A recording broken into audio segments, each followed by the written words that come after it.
وعباد الرحمن الذين يمشون على الأرض هونا وإذا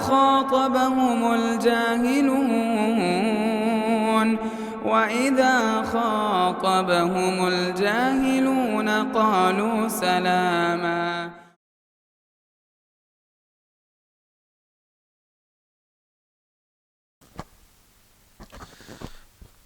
الحمد لله رب العالمين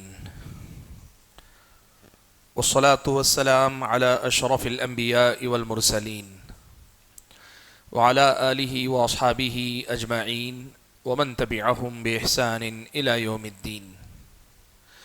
يا أيها الذين آمنوا اتقوا الله حق تقاته ولا تموتن إلا وأنتم مسلمون. يا أيها الناس اتقوا ربكم الذي خلقكم من نفس واحدة وخلق منها زوجها وبث منهما رجالا كثيرا ونساء واتقوا الله الذي تساءلون به والأرحام إن الله كان عليكم رقيبا. يا أيها الذين آمنوا اتقوا الله وقولوا قولا سديدا يصلح لكم أعمالكم ويغفر لكم ذنوبكم ومن يطع الله ورسوله فقد فاز فوزا عظيما. أما بعد فأعوذ بالله من الشيطان الرجيم. بسم الله الرحمن الرحيم. إنا عرضنا الأمانة على السماوات والأرض والجبال فأبين أن يحملنها وأشفقن منها وحملها الإنسان إنه كان ظلوما جهولا. محترم حضرات، آج کی یہ جو مجلس ہے بہت ہی مختصر سے وقت کی یہ مجلس اور بہت ہی مختصر سا پیغام آپ حضرات کے سامنے مجھے رکھنا ہے. اس آیت میں اللہ تبارک و تعالی نے جو حقیقت بیان کی ہے وہ یہ ہے کہ اللہ تبارک و تعالی نے انسانوں کو اور جنوں کو مکلف بنایا. حکم شرعی یا احکام شرعیہ کی ذمہ داری اللہ تعالیٰ نے انسانوں پہ ڈالی ہے. اسی کو اللہ تعالیٰ نے یہاں امانت سے تعبیر کیا. امانت اللہ تعالیٰ نے اسے قرار دیا، اسے امانت کہا.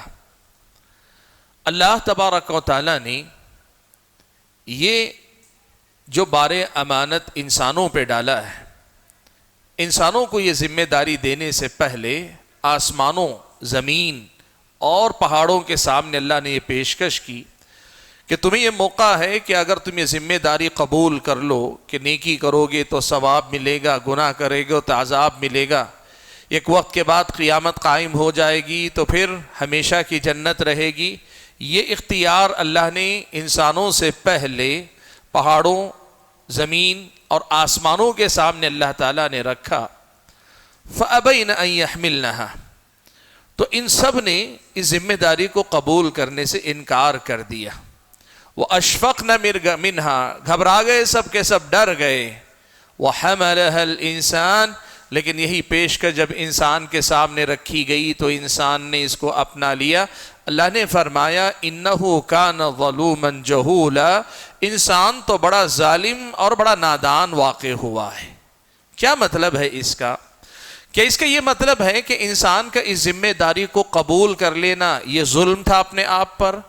یہ جو اللہ تعالیٰ نے شریعت کے مکلف ہونے کی ذمہ داری، اس کی پیشکش اللہ نے کی، انسان نے جسے قبول کر لیا کہ ہاں میں یہ امتحان دوں گا، میں اس آزمائش سے گزروں گا، اس امتحان کو قبول کر لینا، کیا یہ واقعی معنوں میں انسان کا اپنے آپ پہ ظلم تھا اور نادانی تھی؟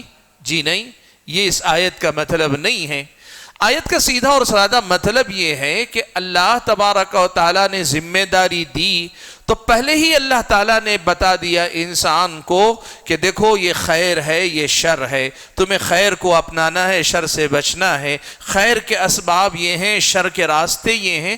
آسمان سے اللہ تعالیٰ نے آسمانی ہدایت کے ذریعے حضرت آدم علیہ السلام سے لے کے پیارے نبی صلی اللہ علیہ وسلم تک مسلسل اللہ تعالیٰ نے اپنی رہنمائی بھیجی، انسانوں پہ حجت قائم کی. اللہ کی طرف سے ساری ہدایات آئیں. اتنی واضح تعلیمات آنے کے باوجود اور یہ جاننے کے باوجود کہ یہ سودا بڑا اہم ہے اور اگر ہوا نقصان ہوا تو بڑے گھاٹے کا سودا ہو سکتا ہے، انسان ہے کہ اس کے باوجود بھی اپنی ذمہ داری کو بھول جاتا ہے۔ اب جب اتنی بڑی ذمہ داری کہ تم یہاں اللہ کی بندگی کرو گے تو جہنم سے بچا لیے جاؤ گے، جنت میں وہ ہمیشہ کی جنت میں بھیجے جاؤ گے، اور جنت کی جو نعمتیں جو کیفیتیں وہ اپنی جگہ، اور وہیں اس میں ناکام ہوگے تو جہنم میں بھیجے جاؤ گے۔ اس کے عذاب اور اس کے ہمیشہ کے ہونا یہ خود اپنے آپ میں بہت سخت، اتنے سخت امتحان میں آ کر انسان اکثر غفلت کا شکار ہو جاتا ہے، لاپرواہی کا شکار ہو جاتا ہے، اور ایسا انسان اگر ظالم اور نادان نہیں تو پھر اور کون ہوگا؟ اس آیت میں جو بات اللہ تعالیٰ نے بیان کی ہے وہ بہت سادہ الفاظ میں کہیں تو یہ کہ انسانوں نے ذمہ داری تو اپنا لی کہ اگر ہم اللہ تعالیٰ کی عبادت کریں گے، بندگی کریں گے تو جنت ملے گی، نہیں کریں گے، نافرمانی کریں گے تو جہنم میں جائیں گے۔ اس ذمہ داری کو قبول تو کر لیا، لیکن اس ذمہ داری کو قبول کرنے کے بعد جن باتوں کو لحاظ رکھ کر اس دنیا میں انسان کو جینا چاہیے، اکثر انسان ان کا لحاظ رکھنے میں ناکام ہوتے ہیں، ان باتوں کا خیال رکھنے میں اکثر وہ نامراد اور ناکام اس دنیا سے جاتے ہیں۔ اسی لیے اللہ نے کہا انہو کان ظلوما جہولا، یقیناً یہ انسان ظالم بھی ہے، نادان بھی ہے، جانتا ہے پھر بھی اپنا نقصان کرتا ہے، جانتا ہے پھر بھی اپنے آپ پہ ظلم کرتا ہے، اسی لیے اسے نادان اور ظالم کہا گیا۔ حاضرین گرامی، آیت کا پیغام سادہ الفاظ میں یہ ہے کہ دیکھو اللہ تعالیٰ نے ہم اور آپ کو مکلف بنایا ہے کہ ہم اللہ کی بندگی کریں گے، اور اسی بندگی پہ اچھی دنیا کا اللہ نے وعدہ کیا ہے، اور اسی بندگی پہ آخرت کی کامیابی کا دار و مدار اللہ نے رکھا ہے، اور یہ بندگی کرنے کا طریقہ بھی سکھلایا ہے۔ مسئلہ یہ ہے کہ سب جانتے ہوئے بھی، اپنی منزل کو معلوم رکھتے ہوئے بھی مسافر اپنی منزل کی طرف سفر نہ کرے۔ آدمی کو پتا ہے میرا ٹھکانہ کہاں ہے، اس طرف آگے بڑھنے کے بجائے ایک ہی جگہ پہ رکا رہے، ایسے انسان کو نادان نہ کہیں تو اور کیا کہیں گے؟ ایسی نادانی انسان کرتا ہے۔ اب یہ جو نادانی انسان کرتا ہے، جو غلطیاں انسان اپنی زندگی میں کرتا ہے، وہ بہت ساری باتیں، میں ساری باتوں کا تو تذکرہ آج آپ کے سامنے نہیں کر سکتا۔ میں نے اس آیت کا انتخاب کیا صرف ایک بنیادی پیغام کو آپ کے سامنے رکھنے کے لیے، اور وہ پیغام یہ ہے کہ زندگی اس دنیا میں ہم اور آپ جی رہے ہیں نا، تو اس میں ہم اور آپ کو اس کا خیال رکھنا چاہیے کہ ہمارے اور آپ کے آس پاس ہمارے 3 بڑے دشمن ہیں، جن 3 بڑے دشمنوں کو ہمیں اچھی طرح سے پہچان لینا چاہیے، اور نہ صرف یہ کہ پہچان لینا چاہیے، ہمیشہ ان کی طرف سے چوکنا رہنا چاہیے۔ دیکھیے، ہم نے جب کلمے کا اقرار کیا اور اللہ تعالیٰ کی بندگی کے لیے تیار ہوئے، وہاں سے ہم نے سفر شروع کیا۔ اب یہ ہمارا سفر اللہ تعالیٰ کی طرف، اللہ تعالیٰ کے طے کردہ بہترین انعام کی طرف، اچھے انجام کی طرف جاری ہے۔ ہم سب کوشش کر رہے ہیں کہ سیدھے رہیں، جمے رہیں، لیکن اور آگے بڑھتے چلے جائیں۔ پیارے نبی صلی اللہ علیہ وسلم نے اسی کیفیت کو بیان کرتے ہوئے کہا استقیموا، کہا لوگوں سیدھے ہو جاؤ، بالکل جم جاؤ، سیدھے راستے پہ ڈٹے رہو۔ اور دوسری روایت میں کہا ولن تحصوا، یہ بھی جان لو کہ ایسے ہی سیدھے سیدھے جنت میں چلے جاؤ گے، ایسا ہونے والا نہیں ہے۔ اس دنیا کے اندر اللہ تعالیٰ کا یہ نظام ہے کہ آپ سیدھے رہنا چاہیں گے تو کوئی آپ کو اس سیدھے پن سے ہٹائے گا، اس سیدھے راستے سے ہٹائے گا۔ یہاں دنیا کے اندر آپ کا دامن کھینچنے والے، آپ کو دائیں بلانے والے، بائیں بلانے والے، آپ کو بہکانے والے، آپ کو بھٹکانے والے، کئی بار آپ کو بھڑکانے والے، اور کئی بار آپ کو ادھر ادھر کر دینے والے آپ کی زندگی میں آئیں گے ہی۔ ان کو پہچانتے رہنا کہ کون ہیں جو مجھے اللہ کی بندگی کے راستے سے دور لے جاتے ہیں یا لے جا سکتے ہیں، ان کو پہچانتے رہنے کی کوشش کرنا، اور ان کو پہچان کر اپنی زندگی میں بچنا، یہی ہماری اور آپ کی ذمہ داری۔ آج 3-4 باتیں ایسی میں آپ کے سامنے رکھتا ہوں کہ جن کا خیال رکھ کر ہم اور آپ کو زندگی گزارنی چاہیے۔ حاضرین گرامی، 3 ایسے دشمن ہیں جو ہمارے اور آپ کے آس پاس ہیں، اور چوتھے بھی، وہ دشمن بھی ہو سکتے ہیں، دوست بھی ہو سکتے ہیں، لیکن اگر ہم اسی سلسلے سے جوڑ لیں تو وہ چوتھا دشمن ہے۔ کیا 4 چیزیں ہیں یا 3 چیزیں ہیں؟ سب سے پہلی چیز دیکھیے، اللہ نے ہم اور آپ کو جو نفس دیا ہے نا، اس نفس کی 3 قسمیں قرآن میں اللہ تعالیٰ نے بیان کی۔ ابن قیم رحمۃ اللہ علیہ نے اس مسئلے پہ گفتگو کی ہے کہ کیا ہر انسان کو اللہ نے تین تین نفس الگ الگ دیے ہیں یا ایک ہی نفس کی تین الگ الگ کیفیتیں ہیں؟ ابن قیم نے لکھا ہے کہ انسان کا ایک ہی نفس ہے لیکن یہ کیفیتیں الگ الگ اپنے اندر رکھتا ہے۔ وہ کیا ہے؟ ایک ہے نفس امارہ، یہ برائیوں پہ ابھارنے والا نفس۔ دوسرا ہے نفس لوامہ، جو انسان کو ملامت کرنے والا نفس ہے، برائی پر روکنے والا، برائی کے بعد ملامت کرنے والا نفس۔ اور تیسرا ہے نفس مطمئنہ، یعنی وہ نفس جو اللہ تعالیٰ کی بندگی پہ مطمئن ہو جائے اور اللہ تعالیٰ کے انعام و اکرام پر مطمئن ہو جائے، ایسا نفس۔ اس میں سے جو نفس امارہ ہے نا، برائیوں پہ ابھارنے والا نفس، وَمَا أُبَرِّئُ نَفْسِي إِنَّ النَّفْسَ لَأَمَّارَةٌ بِالسُّوءِ، میں اپنے نفس کی پاکی نہیں بیان کرتا، اس لیے کہ نفس تو بہکانے والا ہے ہی۔ یہ جو نفس امارہ ہے نا، اس کی طرف سے چوکنا رہنا چاہیے۔ آپ یقین کیجئے، یہ انسان کا دل انسان کا دل ایک منٹ میں کتنی بار دھڑکتا ہے؟ لوگ بتاتے ہیں 70-72 مرتبہ دھڑکتا ہے ایک منٹ کے اندر۔ آپ یقین کریں اس کی دھڑکن سے زیادہ رفتار اس دل میں آنے جانے والے خیالات کی ہے۔ ہمارا اور آپ کا دل ایک منٹ میں 70-72 مرتبہ شاید دھڑکتا ہوگا، جو ظاہری دھڑکن ہے، لیکن اس دل میں جو خیالات آتے جاتے ہیں ان کی رفتار اس سے کہیں زیادہ تیز ہے، اور یہ تیز رفتاری کے ساتھ آنے جانے والے خیالات میں یہ برائی کی طرف ابھارنے والا نفس، یہ برائی کی طرف دعوت دینے والے جذبات، یہ برائی کی طرف کھینچنے والی باتیں یقین مانے بہت زیادہ ہیں۔ اور یہ ہم میں سے ہر آدمی اپنے نفس کے بارے میں جانتا ہے۔ ضروری نہیں کہ ایک ہی قسم کی برائی ہو، کسی آدمی کو شہوات میں، کسی کو شبہات میں، اور شہوات میں سے بھی کسی کو مال کی محبت میں، کسی کو مرد یا عورت کی محبت میں، کسی کو عہدے اور مقام کی پتہ نہیں کیسی کیسی محبتیں، کیسی کیسی خواہشیں، کہ ہزاروں خواہشیں ایسی کہ ہر خواہش پہ دم نکلے۔ بہت نکلے میرے ارماں مگر پھر بھی کم نکلے۔ آدمی کے دل میں ارمانوں کا ایسا سمندر موزن ہوتا ہے کہ آدمی سمجھ نہیں پاتا ہے۔ یاد رکھیں، آپ کو اور مجھ کو وہ جو بارے امانت ہم نے لیا، وہ جو ذمہ داری ہم نے لی ہے نا، اس کا حق ادا کر کے ظالم اور جاہل بننے سے بچنا ہے۔ اگر راہ استقامت پہ جمے رہنا ہے تو پھر ہمیں اپنے نفس میں آتے جاتے جو خیالات ہیں، جو احساسات ہیں، ان پہ ایک چیکنگ رکھنی ہوگی، ایک جو پرکھ، ایک کسوٹی ہمارے پاس ہونی چاہیے، اور وہ یہ ہے کہ یہ جو خیال آ جا رہا ہے، یہ خیال صحیح ہے کہ غلط ہے؟ کیا ایسا سوچنا، ایسا سمجھنا میرے خیالات اور میرے احساسات کتاب و سنت کی تعلیمات کے مطابق ہیں کہ نہیں ہیں؟ انسان کو اپنے نفس کے بارے میں سب سے پہلے چوکنا رہنا چاہیے۔ یہ سب سے پہلا دشمن ہے انسان کا، جو انسان کے ساتھ ہے، انسان کے اپنے اندر ہے، اور اکثر انسان غافل رہتا ہے۔ اور میں ایک بات بتاؤں آپ کو، پرانے زمانے سے کہاوت مشہور ہے، گھر کا بھیدی لنکا ڈھائے، یعنی آدمی باہر کے دشمن سے چوکنا رہتا ہے، اکثر اندر کا جو دشمن ہے اس کی طرف سے غافل رہتا ہے۔ اور ہماری اور آپ کی غلطیوں کے پیچھے آپ دیکھیں، یہ ہمارے اور آپ کے نفس ہی کی غلامی ہے، ہم اپنے نفوس کے غلام ہیں۔ اگر ہمارے اندر واقعی اللہ کی بندگی کا کمال آئے گا نا، واقعی اللہ کے بندے بنیں گے، تو پھر اس کی بندگی کے بعد ہم اپنے نفس کی غلامی بھی نہیں کریں گے، کسی اور کی بھی غلامی نہیں کریں گے۔ وہ ایک سجدہ جسے تو گراں سمجھتا ہے، 1000 سجدوں سے دیتا ہے آدمی کو نجات۔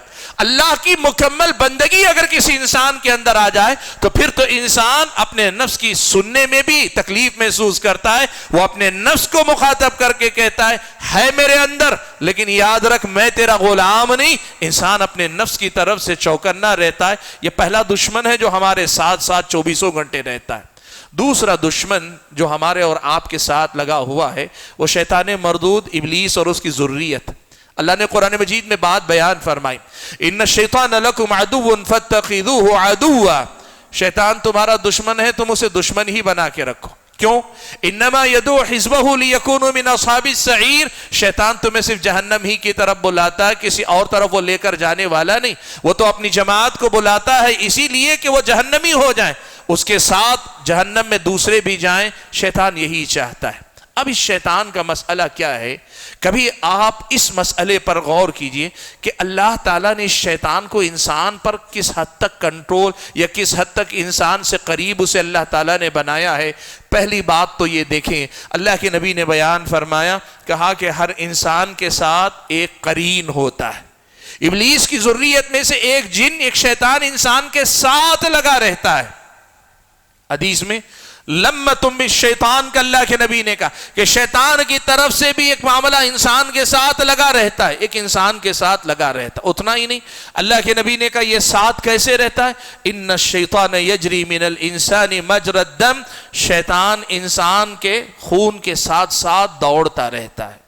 اللہ کے نبی صلی اللہ علیہ وسلم کو مخاطب کرتے ہوئے اللہ تعالیٰ نے جن سے پناہ مانگنے کا حکم دیا ان میں سے ہے من شر الوسواس الخناس، وہ شیطان بھی ہے جو انسان کے دل میں، دماغ میں وسوسے ڈالتا رہتا ہے، انسان کے اندر وسوسے پیدا کرتا رہتا ہے۔ شیطان انسان کے پاس آتا ہے، اسے بہت ساری چیزیں مزین کر کے دکھاتا ہے۔ یہ خود اپنے آپ میں ایک مسئلہ ہے کہ شیطان انسان کے ساتھ کیسے کھیلتا ہے، شیطان انسان کے ساتھ کیسے کھلواڑ کرتا ہے، یا شیطان انسان کے ساتھ کس کس قسم کے معاملات کرتا ہے۔ ابن قیم رحمۃ اللہ علیہ نے پوری ایک کتاب لکھی ہے، اغاثۃ اللہفان عن مصائد الشیطان، کہ انسان کے ساتھ شیطان کے کیا کیا رویے ہیں۔ آپ ان ساری باتوں سے قطع نظر ایک بنیادی بات یاد رکھیے، وہ کیا ہے؟ قرآن میں اللہ نے کہہ دیا ان الشیطان لکم عدو، شیطان دشمن ہے۔ وہ صرف دشمن ہی نبھائے گا، اسے اور کچھ کرنا نہیں ہے آپ کے ساتھ، وہ کبھی آپ کا بھلا نہیں چاہ سکتا۔ اسی لیے اللہ نے کہا فاتخذوہ عدوا، شیطان کو دشمن ہی بنا کے رکھو، شیطان سے دوستی مت کرو۔ اور شیطان سے دوستی کا مطلب کیا ہے؟ شیطان سے دوستی کا مطلب یہ ہے کہ اس کی بات آپ سنیں، اس کی بات پہ اعتماد کریں، وہ آپ کے دل میں جس قسم کے وسوسے، غلط خیالات ڈالتا ہے آپ ان کو مان لیں، ان کا یقین کر لیں، اس پہ بھروسہ کر کے آگے بڑھنے لگیں۔ یہ شیطان ہے جو ہم اور آپ کو گمراہ کرتا ہے۔ ہو سکتا ہے میں یہ بات آپ کے سامنے کہوں، آپ سبھی کہیں گے کہ ہاں یہ تو سارے لوگ جانتے ہیں شیطان ہمارا دشمن ہے، یہ تو سب جانتے، سارے مسلمان جانتے کہ شیطان ہمارا دشمن ہے۔ دیکھیے ایک چیز ہوتی ہے جاننا، اور دوسری چیز اس احساس اور شعور کے ساتھ زندگی گزارنا کہ میرا دشمن کسی بھی لمحے مجھ پہ حملہ کر سکتا ہے۔ آپ کو پتا ہے کہ کوئی دشمن آپ کے گھر پہ، مکان پہ، محلے پہ، بستی پہ، ملک پہ حملہ کرنے والا ہے، آپ کیسے رہیں گے؟ چوکنا رہتے ہیں نا، الرٹ۔ آپ اس ناحیے سے اگر دیکھیں گے تو انسانوں کی، مسلمانوں کی اکثریت اپنے دشمن کی طرف سے غافل ہے۔ جاننے کی حد تک شیطان کو سب جانتے ہیں، لیکن اپنے اس دشمن کی طرف سے غافل ہیں، اور جو اپنے اس دشمن کو نظر انداز کرتے ہیں شیطان ان کو نظر انداز نہیں کرتا، وہ تو موقع کی تاک میں لگا رہتا ہے، وہ تو موقع تلاشتا رہتا ہے، جیسے ہی اس کو موقع ملا وہ فوراً حملہ آور ہوتا ہے اور انسانوں کو بہکانے بھٹکانے کی کوشش کرتا ہے۔ یہ دوسرا دشمن ہے۔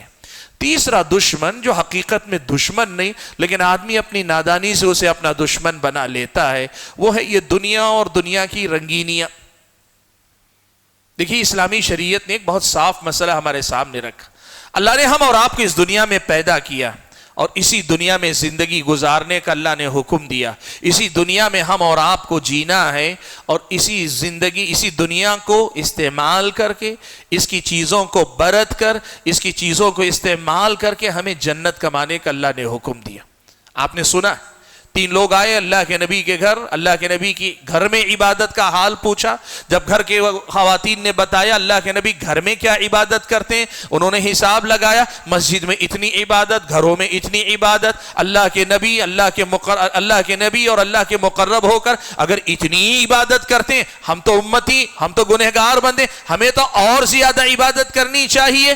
ترک دنیا کا انہوں نے فیصلہ کر لیا۔ کسی نے کہا میں شادی ہی نہیں کروں گا، نہ بیوی، نہ بچے، نہ جنجال، کچھ نہیں۔